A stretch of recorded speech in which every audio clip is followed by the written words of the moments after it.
So welcome to the episode 1 of life unscripted. Basically आमच्याकडे सध्या सगळ्यात मोठा प्रॉब्लेम आहे डासांचा.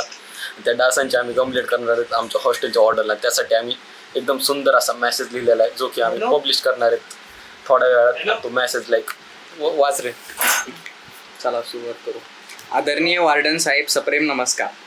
आम्ही आपल्या हॉस्टेलचे अगदीच नम्र आणि शांतपणे सहन करणारे विद्यार्थी एका खूपच गंभीर समस्येसाठी ही विनंती करत आहोत. सध्या आमच्या हॉस्टेलमधील सर्वात एकत्र बसलेले संघटित आणि उत्साही रहिवासी म्हणजे डास झालेले आहे. दिवसा अभ्यास करताना आणि रात्री झोपताना ते डास आपली प्रचंड उपस्थिती दाखवून आम्हाला सतत आठवण करून देतात की हॉस्टेलमध्ये राहणं म्हणजे नुसतं शिकणं नाही तर टिकून राहण्याची परीक्षा आहे. आम्ही वाट पाहत आहोत की कधीतरी आपण या डास साम्राज्यावर लक्ष घालाल. पण साहेब, आता हे डास इतके वाढले आहे की त्यांच्यासाठी वेगळा रूम नंबर द्यावा लागेल. काही विद्यार्थ्यांनी तर पंखा बंद करून डास मारायच्या स्पर्धा परीक्षा सुरू केल्या आहेत.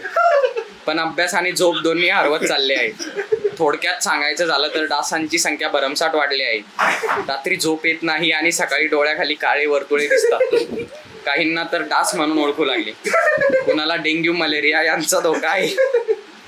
दोस्त, आपल्याकडून ही विनंती आहे की कृपया डासांसाठी फॉगिंग, डास मारण्याचे औषध फवारणी किंवा मॉस्किटो रिप्लेसमेंट मशीन लावण्याची सोय तातडीने करण्यात यावी. अन्यथा लवकरच आम्हाला डासांशी सहजीवन शिकणारा नवीन कोर्स सुरू करावा लागेल. आपली कृपा असेलच अशी अपेक्षा आहे, कारण डासांच्या अपेक्षा वाढतच चाललेला आहे. आपला नम्र यश मेटे. सो डेंग्यूचा मेसेज तर रात्री 12 वाजता जाणार, पण त्याच्या आधी अजून एक मेसेज टाकणार आहे की गार पाण्याची सोय करा म्हणून. तो मेसेज पण आता मेटीने लिहिलेला आहे. मेटीने असं प्रॉपर मराठीत लिहिलं आहे, एकदम शुद्ध मराठीने. वाच रे. आदरणीय वार्डन साहेब, दिनांक 23/4/25. विषय: उन्हाळ्यात वसतिगृहात गरम पिण्याचे पाणी पुरवठा होण्याबाबत तक्रार. वार्डन साहेब, मी यश मेटे आपल्या वसतिगृहात राहतो. सध्या उन्हाळ्याच्या तीव्र उष्णतेमुळे शरीरास थंड पाण्याची नितांत आवश्यकता आहे. परंतु वसतिगृहात पिण्यासाठी फक्त गरम पाणी उपलब्ध आहे, ज्यामुळे आरोग्यावर विपरीतपणे परिणाम होण्याची शक्यता आहे. या समस्येमुळे अनेक विद्यार्थ्यांना त्रास होत आहे.